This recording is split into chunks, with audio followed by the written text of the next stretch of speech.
Okay, after yesterday, or it was the day before's video, I noticed that I got several downvotes, several criticisms of, you're all over the place, it's too long, it's painful, it's torturous, blah, blah, blah. And so I wanted to address that because I think that it really speaks to something we've lost, and I'm not using notes today deliberately to make a point. Some would call it cognitive dissonance, some would call it doubling down. It's doubling down, but it's not cognitive dissonance, and I'll tell you why. The Quartering made a very interesting point regarding PewDiePie on a video I just watched, and that was that we've gone away from the you in YouTube to the corporate YouTube. And you even see it on regular YouTubers. You'll have and again, this is me thinking on top of my feet deliberately to prove a point. With regular YouTubers, what you will get is, even now, increased production values, you'll have a backdrop, you might even have music themes, etc. And it's moved from, say, a vlog, or video blog for the uninitiated, to a situation where it's almost a mini talk show of one. And I think you lose something in that. I think there's something not as honest and not as authentic in that. That's not to say that something is intentionally dishonest. But the fact is that something will always be more honest and more authentic when it is unscripted, as opposed to when it's scripted, and people are going to go, what the hell are you talking about? And in some cases, we script, we try to hone our thoughts, we're not being dishonest, but that's in contradiction. The moment you hone your thoughts, the moment you censor, the moment you shift your thinking process from the process to the end result, you've lost some honesty, you've lost some transparency. There are things that you are going to censor. There are things that you're going to turn around and say, hang on, that doesn't sound that smooth, that sounds a bit clumsy, that might offend someone, etc. And so you lose something honest, you lose something authentic in that thought process. And so as a result, it's not as authentic. And I think we lose something when we lose that. We talk, for example, of those who fail to learn from history are doomed to repeat it. Yet, there are missed opportunities when all we have are the finished process. One thing I find really interesting, for example, is lost technology. Romans were able to blow two forms of glass simultaneously. Two different types of glass, two different colors at the same time, for example, and it's technology we don't have. If you look at the Baghdad battery, for example, we lost electricity for 2,000 years. We lost the steam engine for 1,800 years, if we say put it the start date of the steam engine for what most people consider inventing it, 1600, when in fact, pardon me, it was actually rediscovered because we know Archimedes built siege engines that were steam powered for Hannibal. And so not only do you lose the end result, you lose the thought process. And I think we're losing something in that. I think we're losing authenticity. I think we're losing honesty. What are YouTubers thinking? What are people thinking in the process of making a video? Where's the thought process? Where's everything that they're coming up with as being scripted versus unscripted? And for example, a thought I had not that long ago, and this is something that would have come up about 4 minutes in this video, well, no, actually 4 minutes long, 2 minutes ago in this video, is that, for example, with interviews, a conversation will always be more natural with someone than an interview, especially when the questions are screened, the end result's screened, etc., because you don't know what's going to come up. And what you get is a natural response. With questions, especially when you know in advance, you can prepare your answers. But a conversation, someone bringing up point X that you may not have thought of, well, you're not going to get that sort of response if someone's planned out a question. And I think that this is something we're losing. I think this is something we're losing in the culture of video blogs. I think it's something that we're losing in the discussion of ideas. People don't want to talk about the bad ideas because they're going to want to look stupid. Just look at my response to Quartering regarding NES Punk. I disabled the comments and the votes, not because I wasn't open to discussion, but because I could see it was pointless. Your thoughts are all over the place. They're random. It's torture. I'm sorry, where was the gun I was putting to people's heads, making them watch the video? It wasn't there. Likewise, it's torture because we want sound bites in this society. We want 3-minute sound bites. Politicians never talk about deep solutions, deep discussions on issues. Instead, it's the soundbite. We don't talk about the complexities of abuse or violence or issues which don't fit the status quo. It's just end violence against women. When you look at Obama's speeches, for example, it was never, we have these deep problems. I'm going to spend a half hour or 40 minutes engaging with the community on how we deal with this problem, getting everyone to think, getting them to think outside the box. No, it was 3 simple words. Yes, we can. Well, to quote from the Captain America movie and Tommy Lee Jones's character, well, if it isn't the Star-Spangled Man without a plan. And sadly, that's what we've got. We have style but no substance in a lot of cases, and even when you have intelligent conversations. What were the thought processes we missed? What didn't we hear? What thoughts that someone might have had in that they think, well, that's useless, that's not going to advance my argument. What thoughts might someone else hearing them might have gone, hang on a minute here, what about this over here? And it might not have even related to that subject, but it might have been crucial to something else. I think all too often in life, we're concerned with the destination rather than the journey. We're all too busy trying to get from point A to point B without stopping to smell the roses along the line. We're all too busy trying to get information disseminated at its purest, tiny little form that you forget that when something is distilled down to that essence, yes, you've lost a lot of stuff, and some of it might have been waste products. But some of it might be very useful byproducts for something else. Something that helps something else. Not this distilled essence over here. This distilled essence over here helps you get this distilled. And that's the problem, I think, with a lot of society in general, with a lot of how we approach things. We're too busy looking for shortcuts. We have tiny attention spans. If you look at journal articles, you look at the paragraph structure on some journal articles, on some books written even 40, 50 years ago. Sentences would be now what would be 5 short sentences were long single sentences making a very complex point. Paragraphs could be half a page to a page.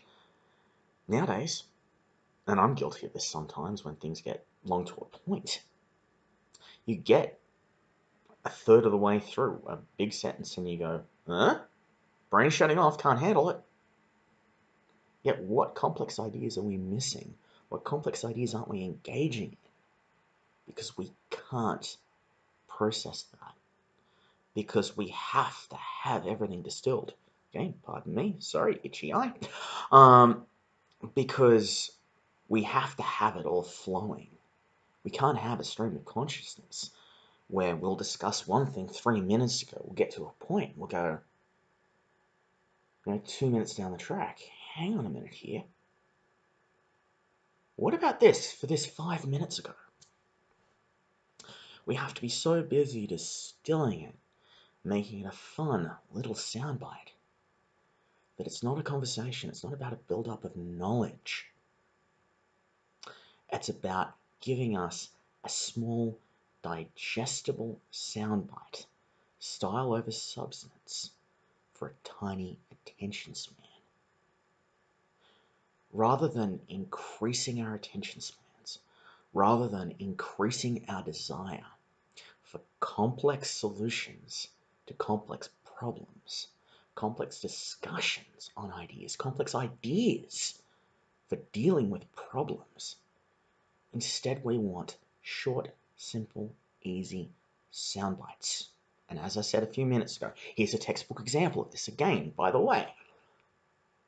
When you have a simple yes we can, rather than, well, here's 20 pages on something, or 100 pages, or 2,000 pages, or 20,000 pages on something that will actually fix the problem.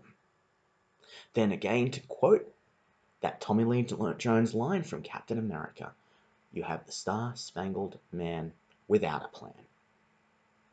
And yes, I realize I was actually ironically misquoting that, but it works.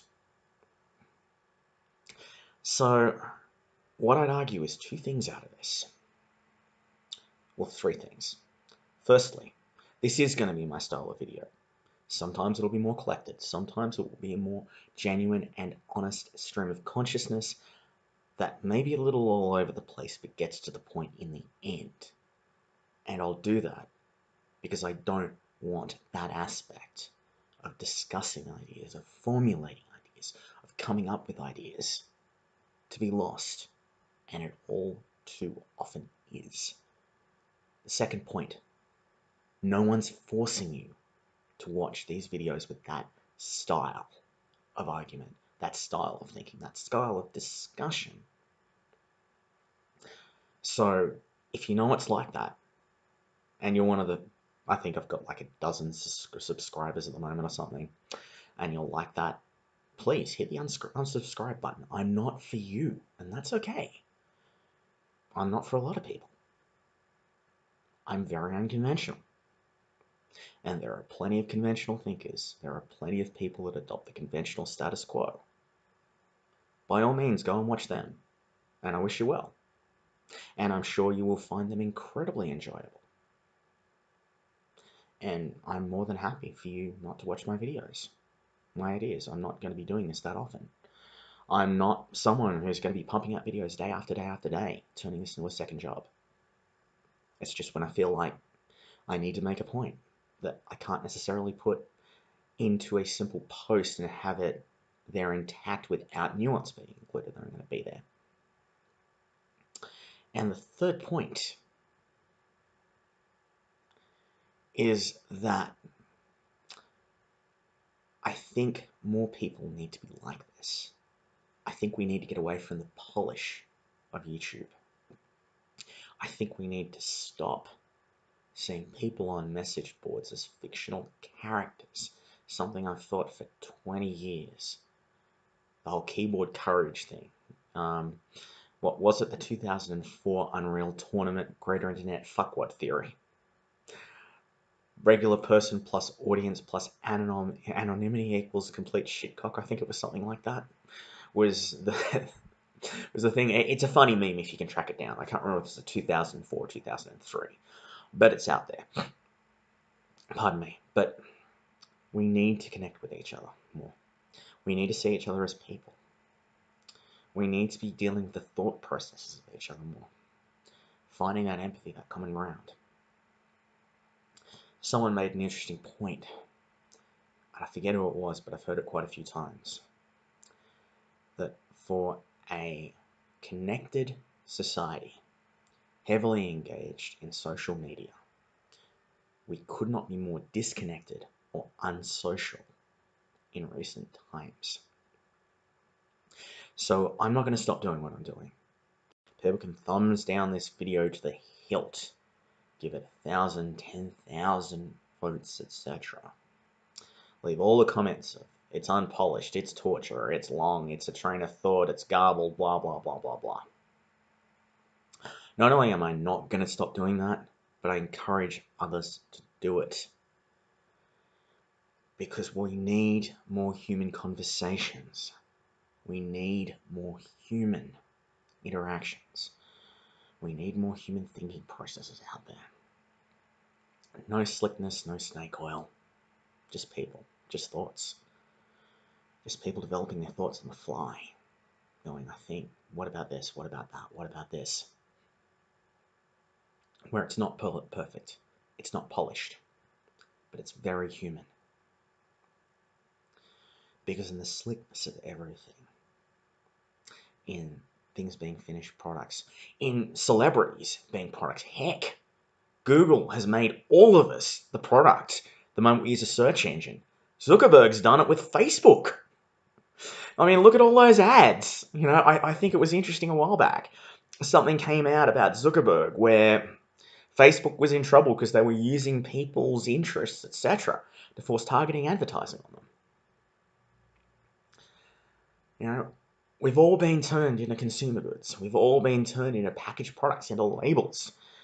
And the left is terrible at this, where we don't see people's individual suffering. All we see is a label. People with disabilities, for example, incredibly marginalised in society. You hear terrible stories, like in the Australian Capital Territory, for example, a couple of years ago, an autistic child was locked in a cage in a school because the teacher couldn't handle them. Yet, what would the intersectional matrix say if that kid was cishet, white, and male while being disabled? They couldn't be oppressed because white people are less oppressed than people of color, or more privileged than people of color. They can't be oppressed. That can't have been hate speech because males can't be oppressed because males are the oppressors under patriarchy. These are other arguments, but they're a textbook point of how we all look at each other as labels rather than people. We all need things to be slick. We all need to be able to get from point A to point B without focusing on the journey because we've made ourselves so busy. We've got 300, 400, 500 friends on Facebook.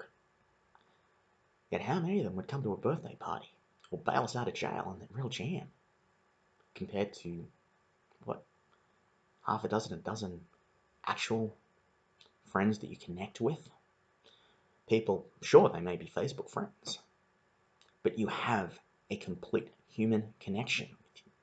And they'd walk on water for you, they'd walk over hot coals on crushed glass for you, and you'd do the same for them. And so we need more empathy, especially online. We need our fake pseudo-connectedness online to be replaced with something real. We need people to be connecting to each other, for things not to be so perfect. It's that line in Bicentennial Man. The key to human perfection is imperfection. It's to not having everything really smooth. It's to having everything a little bit jaggy, a little bit rough, a little bit unpolished, a little bit tarnished. Because that's the human experience. That's what we all are. And so I'll keep doing those videos to set that point. Just as I have with this one. Whereas things come up in my mind, I'll add them. Even though if there was a script, I'd be going off script, I'd be going impromptu. Because this is what we need more of on YouTube. People just being people. This video was going to be 5 minutes long, but ideas came up, and so I discussed them. Because that's the way human interactions are. That's the way we are. When we're really thinking about things, we're not thinking about 3-word sound bites. Some of us will be there pondering daily life issues for hours on end. Yet we want a soundbite when we watch someone else talking about ideas and complex ideas about how society's felt. Sometimes the idea is, it shouldn't be to get a solution. The idea should be, well, here's all these ideas. Now, what do I think? Where do I want to take these ideas? What in all of that may have been redundant is actually a diamond in the rough? And that is why not only will I keep on making these videos, but I'd encourage others out there to be a little less polished, to be a little less direct, to be a little less razor-focused, to take the whole picture in, let the minds do what they want them to do. Because that's how we get human connections. That's how we get empathy. And that is how we start seeing each other as people. So, until next time, whether it's 2 days down the track, 2 months down the track, 2 years, whenever it is I decide to do the next video. Be kind to each other, everyone. You deserve it.